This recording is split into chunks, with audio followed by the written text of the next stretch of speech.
और जैसा कि अंदाजा लगाया जा रहा था कि कल शब श्रीशैलम के तमाम दरवाजे खोल देने के बाद नागार्जुना सागर में पानी की आमद में इजाफे के बाद नागार्जुना सागर के 4 दरवाजे भी खोलकर नीचे की तरफ पानी को छोड़ा जाएगा।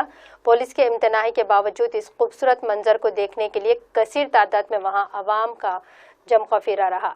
ज़ख़ीराब की मुकम्मल गुंजाइश 312 टीएमसी और फिलहाल ज़ख़ीराब में 290 टीएमसी पानी मौजूद है और 4 दरवाज़ों को खोलकर 4 लाख टीएमसी पानी छोड़ा जा रहा है।